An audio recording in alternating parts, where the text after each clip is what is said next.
As an interior designer, you may come across different situations when it comes to creating a 2D plan. Now that you have learned on how to draw surfaces and edges in SketchUp, it's time to have a look at those real-life situations. Let's talk about the first one.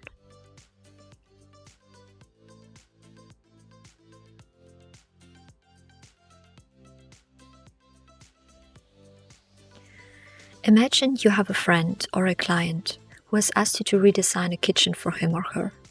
For the purpose of this discussion, I will refer to your friend as a client, as it's essential to maintain a professional approach even when working with family or friends. Suppose your client does not have any plans from an architect or a builder. In that case, you would go and visit your client and you would start by sketching the rooms on a piece of paper or maybe your iPad.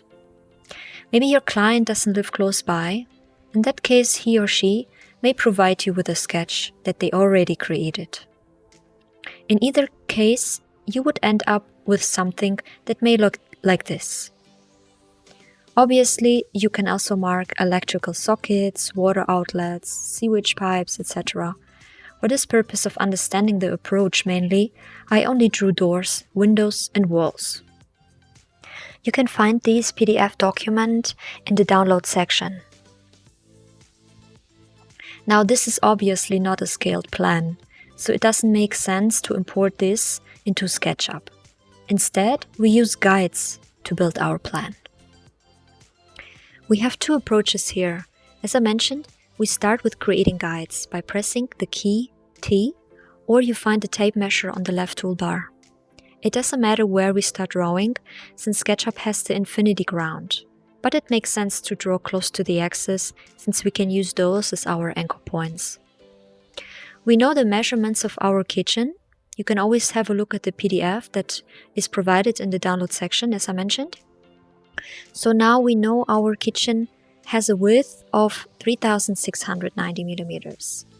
So we snap to the green axis and we type in the measure. This will create our first guide. Now we snap to the red axis and we type 6930. Now that we have our guides, we can use the rectangle tool to simply create the inner rectangle of this kitchen. Now we also need the outside walls. Let's say this wall is 150 millimeters thick, which equals 5.9 inches. We again use our tape measure to create outside guides, and then we can create the other rectangle.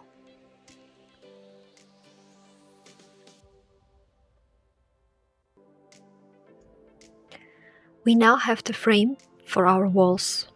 You can remove the guides by selecting them one by one and use the backspace key to remove them. Or you can remove them all at once by clicking Edit, Delete Guides. Let's have a look at how else you could create this. We select the rectangle tool, but this time we don't create guides. We simply click with the rectangle tool once and we type in 3690, 6930 or the inches measurement. And we enter. So now we already have the rectangle. So instead of creating another rectangle, there is another tool I want to show you, which is really amazing. It's called the offset tool. You can find it by clicking F, or you select it from your left toolbar. Now we click on the surface that we want to offset, but we don't release the mouse. We simply keep the mouse on and hover until we find the measure that we need, and then we release. And sometimes, as you can see, it's not that easy to find exactly the measure we need. So, as I said before, as long as you don't move your mouse again, you can always type in the measure and SketchUp is going to fix it.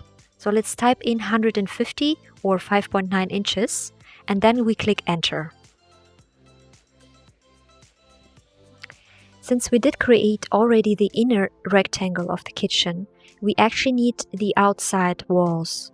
So let's go back by pressing Command Z or Control Z on PC, or you can use the undo and redo on top of your toolbar.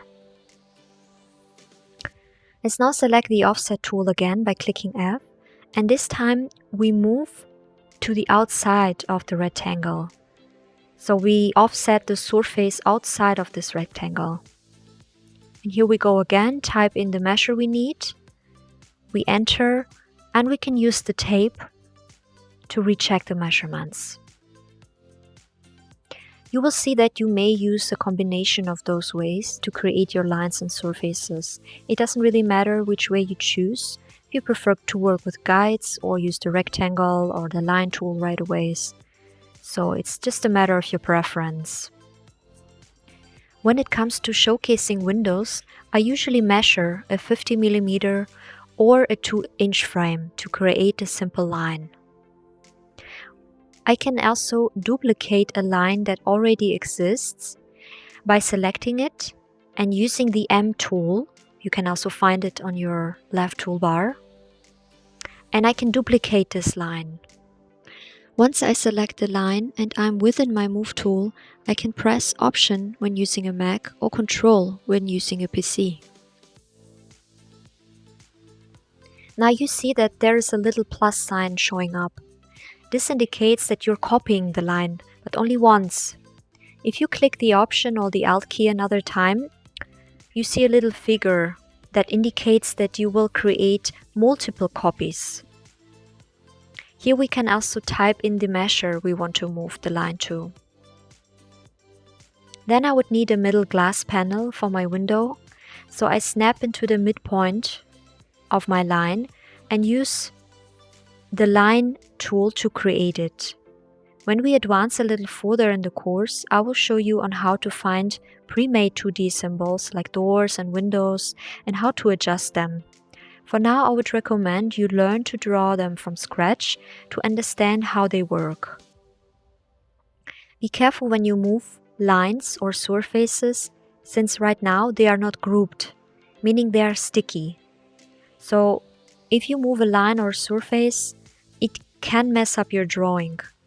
So in case you move somewhere where you don't want to be, you can always use your escape button.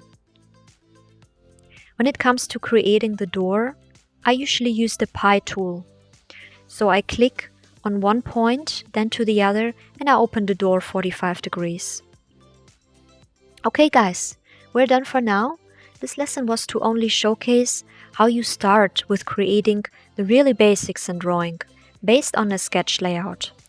Feel free to recreate this if you are a complete beginner in SketchUp, or you move on if you already know how to create this.